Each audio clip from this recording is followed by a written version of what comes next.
Bien, el primer tema es la seguridad de los datos en conjunción con la alta disponibilidad y también a la recuperación ante desastres o catástrofes.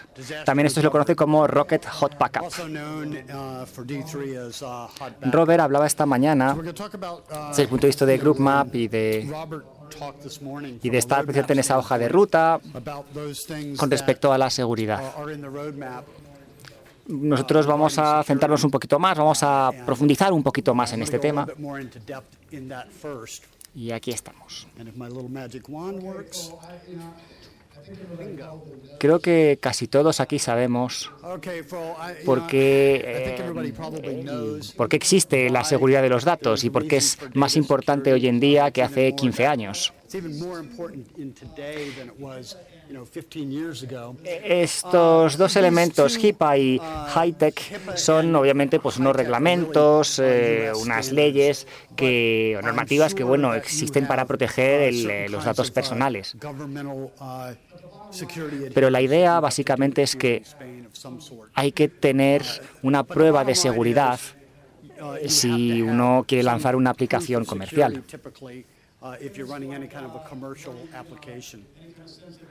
Cosas como, por ejemplo, información confidencial, como, por ejemplo, información sobre las tarjetas de identidad o, por ejemplo, para evitar el robo de identidades, como, por ejemplo, ha ocurrido casos en Estados Unidos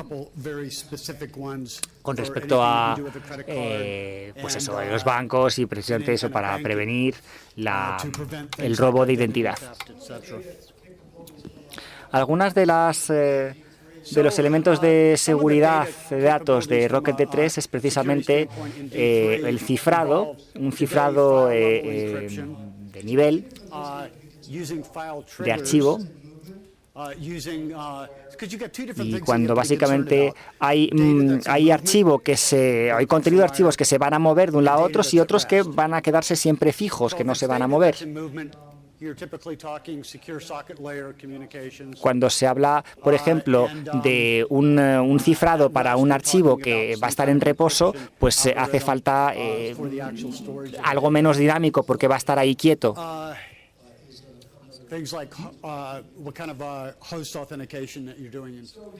Así que el cifrado de datos, llegados a este punto, pues se hace con pleno control gracias a las bibliotecas SSL. Esto quiere decir que uno tiene control sobre lo que uno quiere cifrar.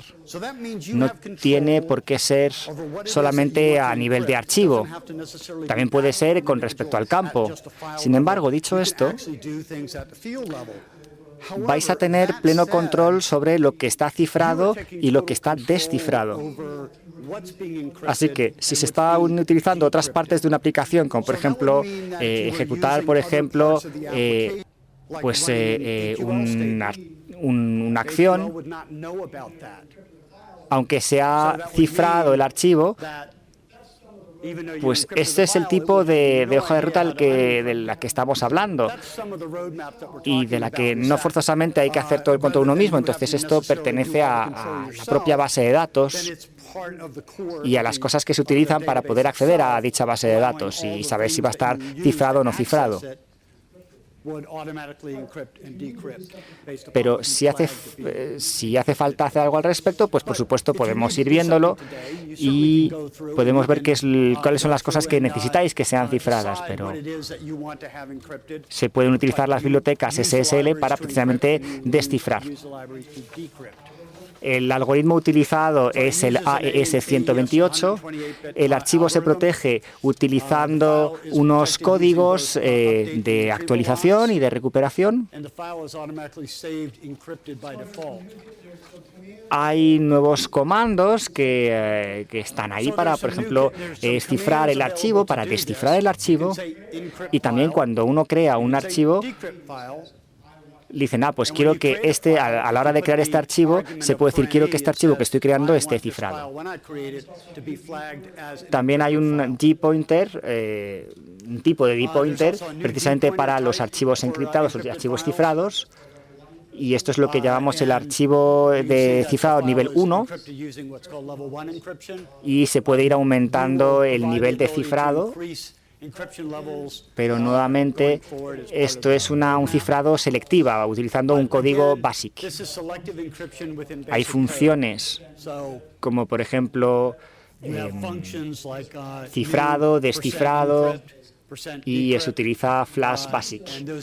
Así que hay diferentes comandos que se van utilizando con Flash Basic. Con los triggers de archivo, con el trigger call X, que funciona con el dispositivo, y luego está el call-o, que es el trigger call-o que funciona cuando el archivo está abierto. Se puede hacer también acciones de descifrado cuando se abre el archivo. Todo esto lo podéis ir controlando. FSI se ejecuta una vez que el archivo se ha abierto correctamente y con éxito. Pero, sin embargo, para los archivos VME se ejecutan antes de abrir el archivo. Y los trigger call R se ejecutan cuando el archivo se lee desde otro archivo. Y esto también es nuevo para Unix, con D3 9.2. Desde una capa de socket seguro, que es el SSL, las comunicaciones SSL, la idea es proveer una comunicación segura, y los MVSP, los servidores MVSP, que son estos paquetes estadísticos, pues pueden utilizar las diferentes bibliotecas, o por ejemplo .NET, y también está con los clientes Java. Se hace un cifrado con las conexiones de servidores MVSP. Aquí podemos ver un ejemplo del código que podemos introducir al final. Y esto es un poco lo que mostré esta mañana. Esto es solamente un ejemplo de lo que es MVSP utilizando la biblioteca. Bueno, se ha cambiado de hecho un poquito, pero bueno. Pero esta sería la primera instancia, y luego está la dimensión RC. ¿Qué es lo que hace aquí la RC? Luego, en el caso, está la configuración del RC, que está conectado, y lo único que hay que hacer es configurarlo para ejecutarlo en este caso.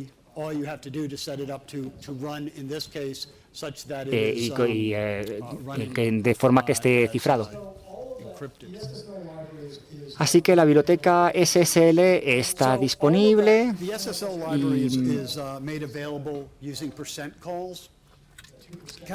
y está ese 2% o algo así, o más o menos un 2%, pero aquí pueden ver algunos de los comandos que se pueden añadir al final.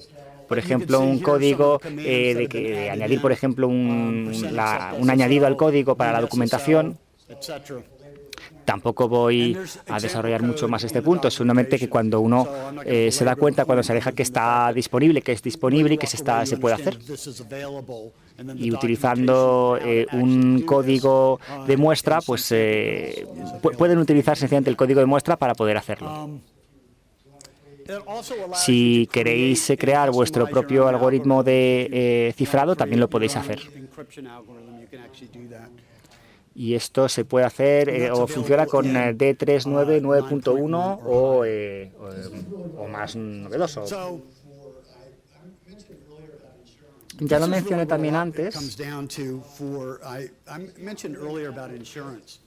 no importa realmente de qué es lo que puede pasar, sino más bien cuándo puede pasar, porque en algún momento todos hemos tenido que enfrentarnos a alguna catástrofe en nuestro trabajo. Y estas imágenes igual son un poco viejas, pero en Houston tenemos un problema. Evidentemente hace referencia a esa mítica frase de la NASA, pero a veces las compañías de seguro, no sé en España no lo sé, pero desde luego en Estados Unidos sí es el caso, las compañías de seguros, de hecho, os piden que verifiquéis que tenéis una alta disponibilidad frente a desastres o catástrofes, porque si no, no podréis incluir vuestra organización en sus sistemas. También va a variar en función de lo que se pague, evidentemente por la cobertura. Esto no solo ocurre con el hardware, pero también están las SLs, están la parte de clientes que utilizan el sistema. Y ellos también pueden tener clientes y se puede hacer cascadas a múltiples niveles. Entonces hay mucha dependencia con la forma en la que se utiliza este sistema. A mí me encanta la informática y los ordenadores, sobre todo cuando las cosas funcionan.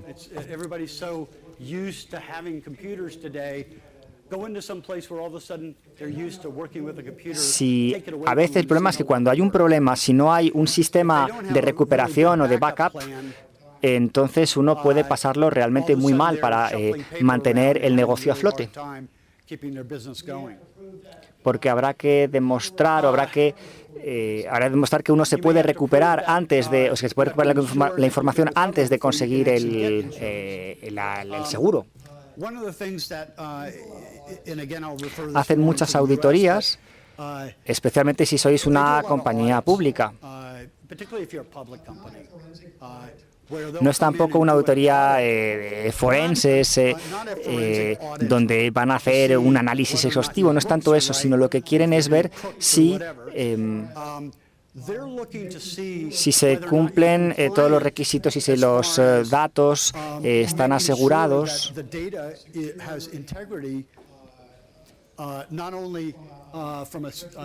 Y sobre todo desde un punto de vista del cifrado, sino que además ellos esperan que tengáis una forma de recuperarse, de recuperar en caso de que haya un error, un fallo. Por ejemplo, en el Departamento de Defensa, os puedo asegurar, y estoy seguro de que en España ocurre lo mismo, que si trabajáis con el Departamento de Defensa o con el Ministerio de Defensa o con una organización clave, os van a exigir un plan de recuperación, un plan de backup.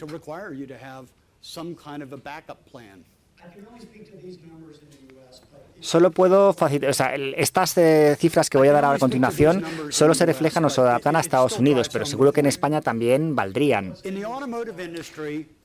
Se puede perder el contrato si hay más de 4 horas de fallo. Si el fallo perdura durante 4 horas o la catástrofe perdura durante más de 4 horas, entonces el contrato se puede rescindir.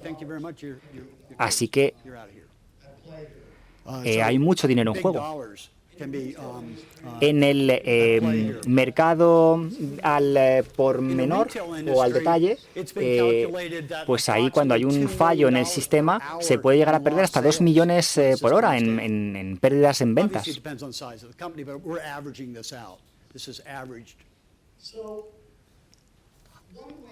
Así que una forma de enfrentarnos a esto, desde un punto de vista del hardware, porque esto es verdad que está muy enfocado al software, pero también lo podemos aplicar al hardware. La idea es tener una alta disponibilidad y un plan de recuperación frente a un desastre, una catástrofe, y el plan es que, o la idea es que cuando hay un fallo, pues tenerlo ya previsto y que en tal caso que no sea un fraude, porque si no se podría tener un impacto mucho mayor en su organización. Y la idea es tener un sistema de recuperación o de conmutación por error Y esto se puede hacer por ejemplo, con la propia sala o en el campus. Tenemos, de hecho, colaboradores que incluso trabajan para la recuperación en todo el país.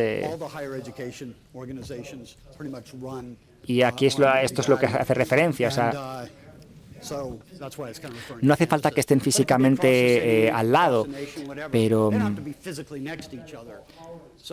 digamos que hay mayor tolerancia a los errores porque si están en otro centro de datos, la posibilidad de que los dos sufran el fallo pues es, por supuesto, menor.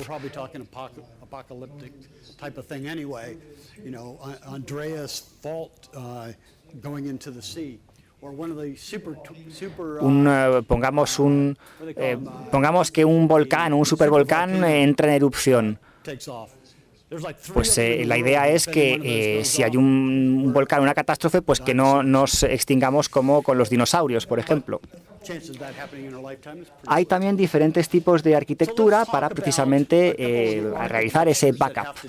Con Windows la arquitectura es bastante buena, de hecho funciona mejor con Windows que con Linux.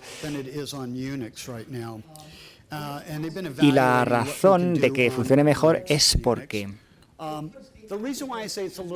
se centra más en los procesos o en el proceso de responder precisamente al elemento secundario, porque cuando está el fallo en el sector primario, también entra en la cola, en lo que está en la cola primaria. La cola primaria se comunica directamente con una cola secundaria que sirve de backup de seguridad o de backup secundario. Y estableciendo una comunicación entre los dos, lo que se hace es que si hay diferentes archivos multinivel, se puede ir estratificando en varios estratos y los archivos y la información que está incluida en cada una de los dos archivos se va dividiendo en subfilas. Y de esta manera entrarían directamente en el sistema secundario. Es decir, en otras palabras, se trata de mantener un ritmo y una sincronización y que todo lo que se escriba aquí, que uno quiere replicarlo, viene aquí y va a llegar a la cola inmediatamente. ¿Esto en qué se traduce? ¿Qué quiere decir? Pues en primer lugar, que los dos sistemas son muy cercanos, se parecen mucho. Entonces, si el sistema primario falla, el secundario va a ser casi una réplica perfecta, va a ser casi igual que lo que era el archivo primario. Así que el secundario se convierte en primario y entonces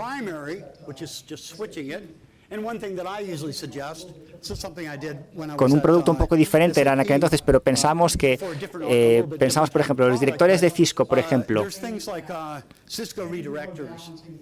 pensamos que se puede hacer como un equilibrio, pero la idea detrás de esto es que hay que utilizar esto para una dirección IP concreta. No hace falta contactar y decir, no, pues mándenoslo a esta otra dirección. Porque si lo paso a la otra, lo único que tengo que hacer es pasarlo al IPS 58, lo que sea, y los 58 los paso en el de la derecha directamente. Y desde el punto de vista del usuario es transparente, literalmente. Y lo único que tengo que hacer es pasar del uno al otro. Y lo que tienen en su pantalla luego tiene que volver, por supuesto, a entrar. Pero ya no lo hacen desde otra dirección. Así que es muy directo, es una respuesta muy directa.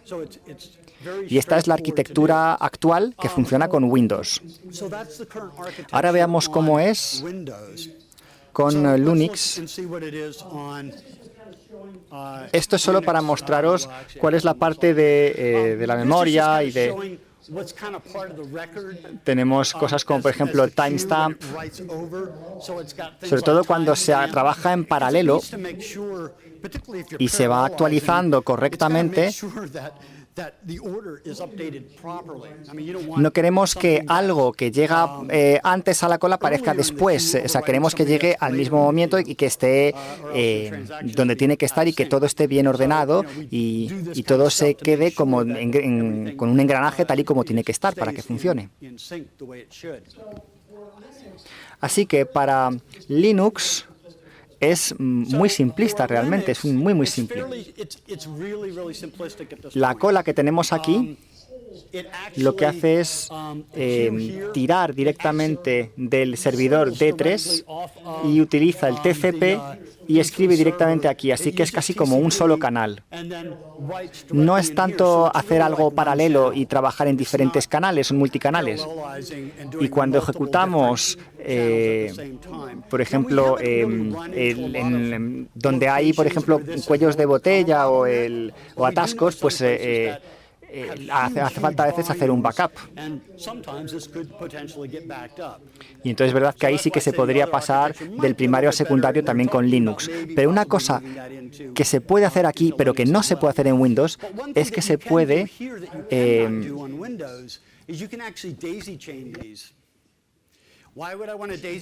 se puede hacer una cadena DAISY. ¿Para qué sirve hacer esa cadena DAISY? Pues para hacer, por ejemplo, una réplica. Y como lo he mencionado antes, pues ¿qué ocurre si hay un fallo? Pues con esta cadena DAISY tengo un sistema secundario y este se convierte en primario y pasa del primario a secundario.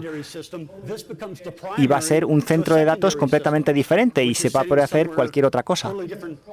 Porque la probabilidad de que se produzca de nuevo otro fallo, los dos pueden fallar, es posible, sí. Sería el peor escenario posible. Así que dicho esto, y una vez que tenemos esta cadena DAISY, ya no es tan grave. Así que esta sería una forma de hacerlo y de enfrentarse a ello. Pero, sin embargo, con Windows no se puede hacer, pero sí se puede hacer con Linux.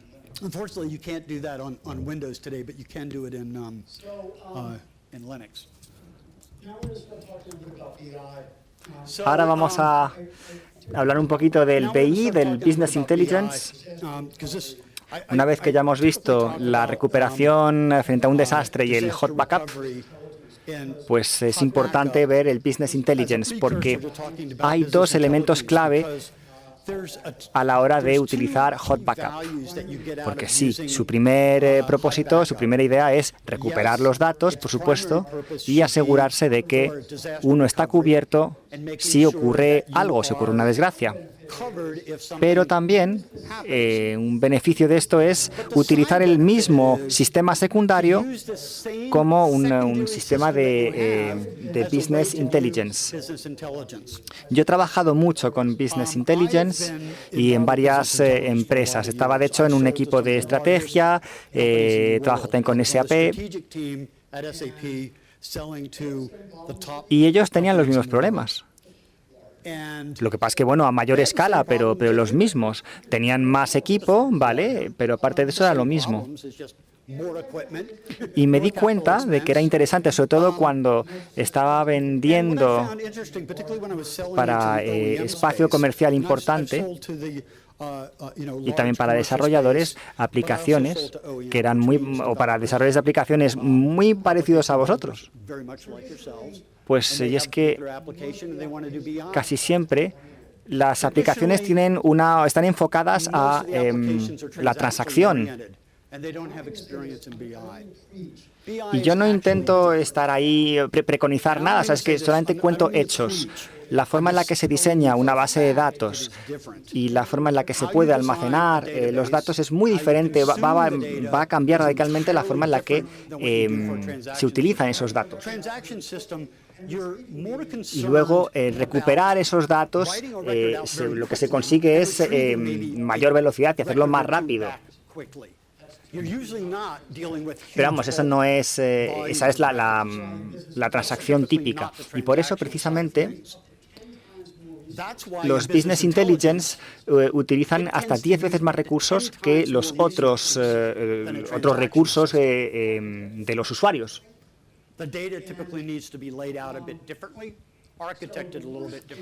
Lo peor que podrían hacer es utilizar los BI directamente en sus sistemas. Y de hecho, la mayoría no utilizan los BI precisamente para sus transacciones, o no ejecutan los BI para sus transacciones, porque es lo último que querrían, que haya un fallo ahí. Así que si no lo van a ejecutar en el sistema de transacción, pues lo pueden utilizar para ejecutar el hot backup, sobre todo porque es que el hot backup va a estar muy cerca con el sistema de live transaction.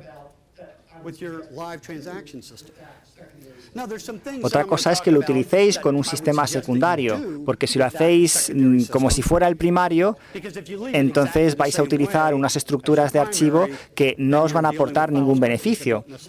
Pero sí vais a querer ejecutarlo en caso de que tengáis que pasar del primero al secundario y que tengáis y mantengáis la misma estructura. Por ese motivo, se ha creado una segunda cuenta con también datos, pero no lo vamos a ver ahora porque sería entrar mucho en los detalles. Mejor ver las buenas prácticas. Lo importante aquí es que hay que mover los análisis hacia los análisis y la transacción, pero no hay que hacer los business intelligence en los sistemas de transacción. Eso sería, lo lamentaríais, de verdad. Habría que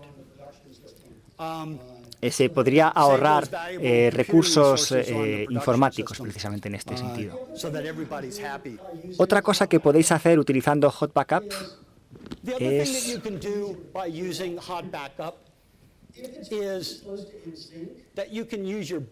que si ahora que pueden hacer este backup, pues pueden hacer un backup en secundario.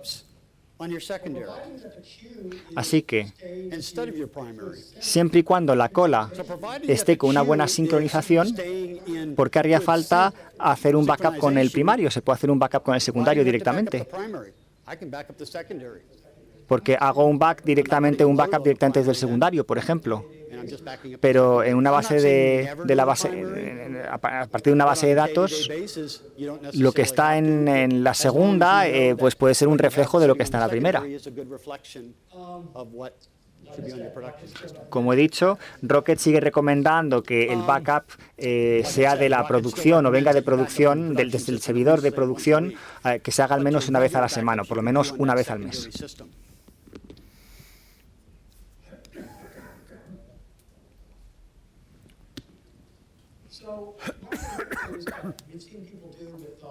Una de las cosas que hemos visto que la gente hace con Hot Backup es flip-flop, es decir, intercambio una cosa por la otra. Y pueden hacer el mantenimiento en el sistema secundario y intercambiar el rol y convertirlo en primario y después hacer el mantenimiento del primario en el secundario, hacerlo ahí y después volver a intercambiarlo.